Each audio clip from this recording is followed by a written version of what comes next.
Disney has had a rough couple of years at the box office. And no, I don't mean rough like, oh no, the billion-dollar corporation only made slightly fewer billions. I mean rough like spending hundreds of millions of dollars on movies that audiences either ignored, rejected, or said, cool, I'll wait for Disney Plus. And the beautiful part of this, Disney keeps acting like this is normal. Like this is just a little turbulence. Like everything is fine, nothing to see here. Meanwhile, Snow White couldn't even outgross its own production budget. Elio gave Pixar its worst theatrical opening ever. Thunderbolts was liked by people who saw it and still couldn't break through. Captain America Brave New World barely crawled to the finish line. And then there's Tron, a movie so expensive, so over-marketed, and so underwatched that it feels less like a movie release and more like a controlled demolition of shareholder confidence. So today we're going through the Disney box office bombs they'd probably love for everyone to forget. Not based on feelings, not based on Access Media spin, based on numbers. Because here at The Critical Nerd, we keep our expectations low and our receipts high. Let's get into it.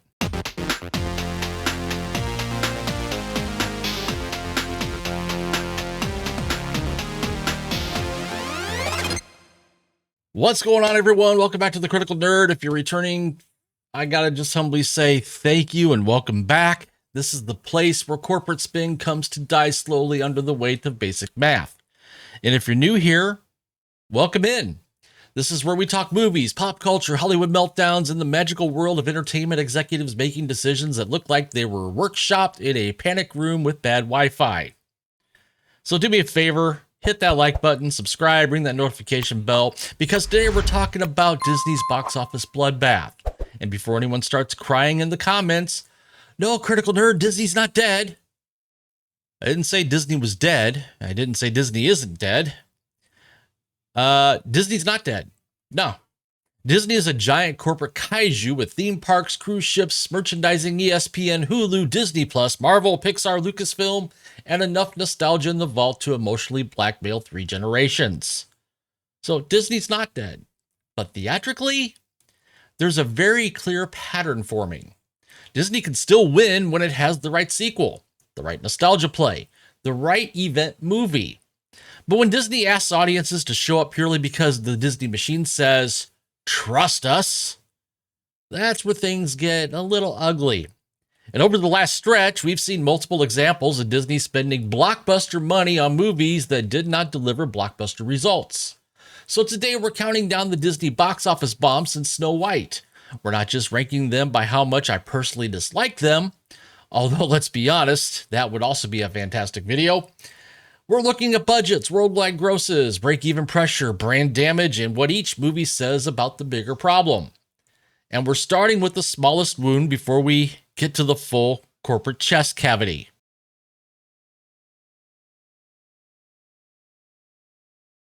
Let's start with Captain America Brave New World. Now, this is the one defenders will try to argue about, because on paper, it made over $415 million worldwide. That's according to Box Office Mojo. And if you're just a normal person who doesn't spend your free time staring at box office charts like a raccoon digging through Disney's accounting trash, that sounds pretty good. $415 million sounds like a lot of money, and it is. The problem is, this is Marvel. This is Captain America.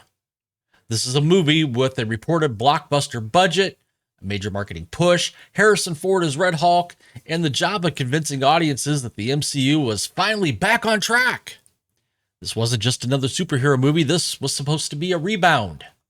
This was Marvel walking into 2025 after years of audience erosion and saying, don't worry everyone, we fixed it. And audience responded with, did you? The domestic opening was solid. The worldwide total was not a catastrophe, but it also wasn't the statement Marvel needed. This was supposed to prove that Anthony Mackie's Sam Wilson can carry Captain America theatrically as the lead of a full MCU movie. And instead, it became another example of Marvel doing fine in the most uncomfortable way possible. Because fine used to mean something very different for Marvel. There was a time when Marvel could release a movie about a talking raccoon, a tree that only says one sentence, and Chris Pratt dancing through ruins, and it would become a global phenomenon. Now they release Captain America with Red Hulk in the MCU, and the conversation becomes, well, technically, maybe it almost broke even. It's not a victory lap. That is a hostage video with spreadsheets. And that's the key problem with Brave New World. It didn't crash and burn like the Marvels. It didn't become a cultural punchline like Madam Web. It just landed in that weird modern Marvel zone where the studio spends a mountain of money, gets a respectable gross, and still somehow makes everybody nervous. Because when Captain America needs the box office equivalent of CPR, the shield is not bouncing like it used to.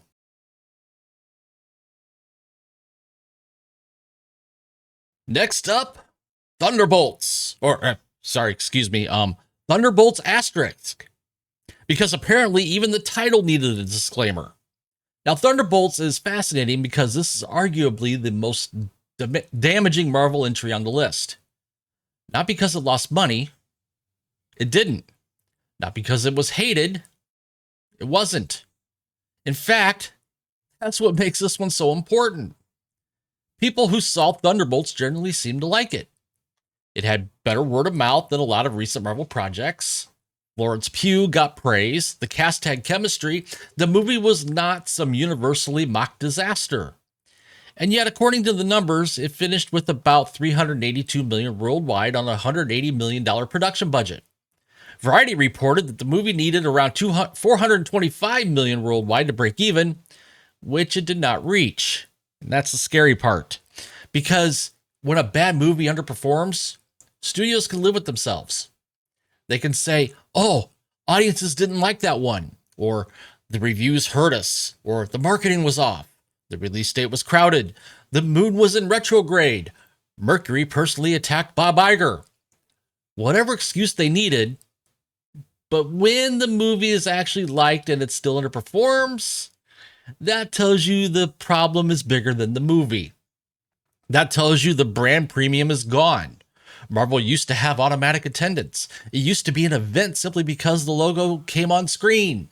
People didn't ask, do I need to see this? They asked, how soon can I see this?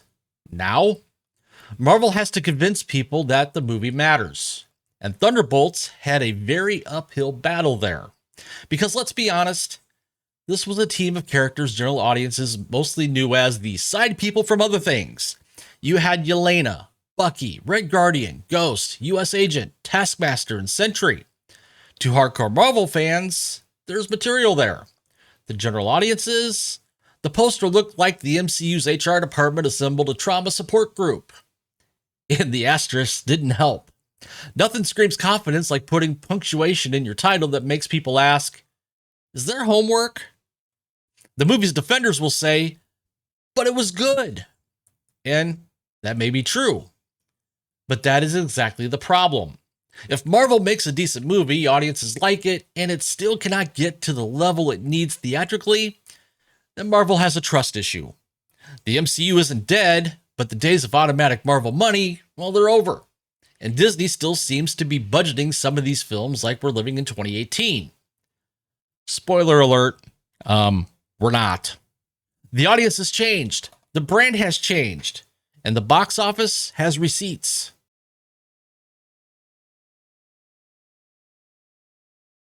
Now we move from Marvel fatigue to Pixar panic. Let's talk about Elio. This one hurts a little more because Pixar's not Marvel. Marvel fatigue is one thing. Pixar struggling with original movies is another. Because Pixar used to be the studio that could sell anything. Toys with feelings. Fish with abandonment issues. Robots with no dialogue. A cranky old man flying his house with balloons. A rat committing health code violations in Paris. Pixar used to take the weirdest premise imaginable and somehow turn it into a theatrical event and emotional ambush. You'd walk in thinking, oh, this is a cute movie for kids. Then 20 minutes later, you're crying because a lamp looked lonely. That was Pixar. But Elio? Elio did not become that kind of event. The Guardian reported that Elio gave Pixar its worst box office opening ever, with about $21 million in North America and $14 million internationally during its debut weekend. The numbers list the film as about 154 million worldwide against 150 million production budget.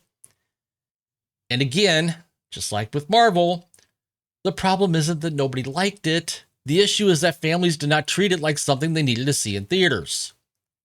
That is the streaming damage. That is the Disney Plus effect. For years, Disney trained families to expect premium animated movies at home. During the pandemic, some of that was unavoidable. But once audiences get used to waiting, good luck putting that toothpaste back in the $150 million tube. And Elio had another problem. It was an original movie, which should be a good thing. We always say we want original movies. We complain about sequels, remakes, reboots, cinematic universes, legacy sequels, requels, prequels, sequels, and whatever else Hollywood is microwaving this week. But then an original Pixar movie comes out, and families go, that looks nice, but we'll watch it later. And that is where Disney has a serious problem. Because Pixar cannot survive theatrically on sequels alone forever. Yes, Inside Out 2 is massive. Yes, Toy Story is still a brand. But if every original Pixar movie now has to fight for its life just to convince people it's worth leaving the house, that's a big deal. Pixar used to be the brand. Now the IP is the brand. That is a downgrade. Because when the studio name is no longer enough, everything gets harder. And Elio is the receipt. A sweet movie? Maybe. Box office success? Not even close. A warning sign? Absolutely.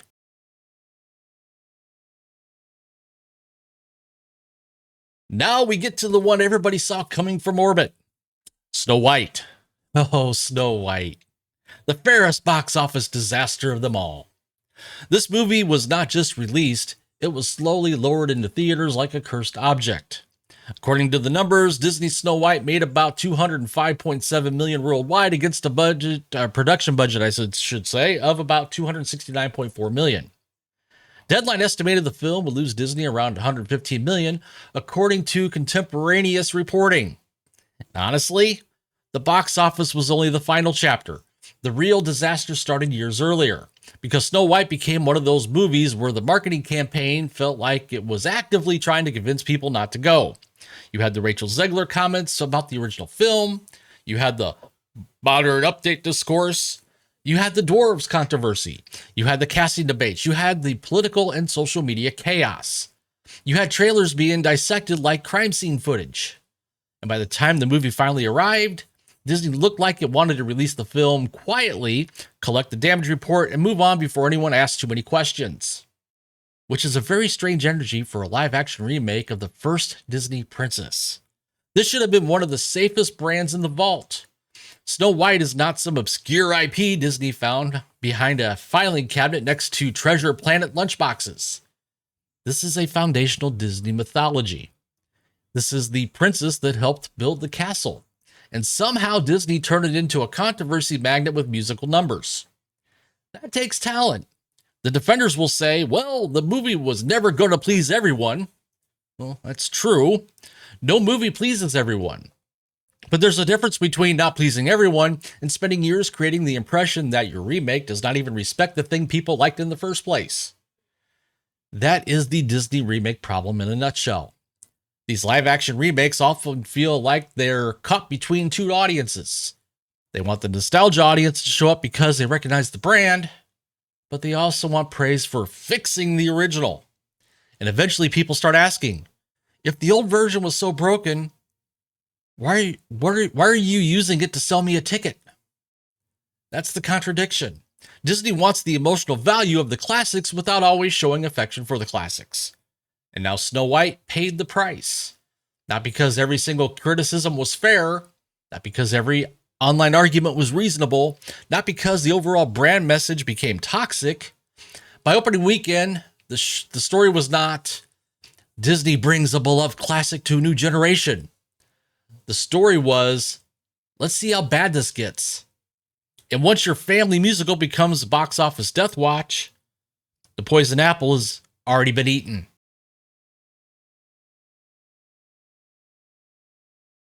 And now we arrive at the big one, the glowing red money furnace, the legacy sequel nobody demanded at this price point. Tron Ares. This is number one because it has everything. A dormant franchise, a huge budget, massive marketing push, weak audience demand, a disappointing opening, a brutal worldwide total, and a loss estimate that makes the whole project look like a neon-lit accounting crime scene. Box Office Mojo lists Tron Ares at about $142.2 million worldwide against a $220 million budget, with a domestic opening of about $33.2 million. Deadline reported the film was on track to lose about $132.7 million. That's not underperformance. That is a financial jump scare. And the wild part about Tron, it has fans. I'm not pretending nobody likes Tron. The original had a cult following. Tron Legacy has defenders. The visual style is cool. The music, especially with Daft Punk on Legacy, became part of the identity. This is a world where a new Tron movie could work. But not like this. Not at this cost. Not with this level of audience uncertainty. Now with Disney apparently saying, what if we treated Tron like it was a guaranteed global mega franchise? That's the problem. Disney looked at a cult property and budgeted it like a 4-quadrant monster. That's like opening a lemonade stand and taking out a loan for a NASA launch. And then the marketing made it even more obvious. This was not some quiet little sci-fi release. Disney pushed this thing hard. They wanted it to feel like an event, but audiences did not respond like it was an event. They responded like, oh, they made another Tron? And that's fatal when the movie costs this much. Because at a lower budget, maybe Tron Ares is a disappointment. At this budget, it's a bomb. At this budget, it becomes one of those movies that people bring up years later in videos titled, what were they thinking? And here we are, thinking it out loud. The real reason of Tron, the real lesson of Tron Ares is that not every legacy brand is equal.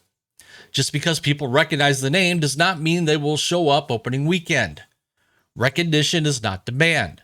Nostalgia is not a business plan, and vibes are not box office.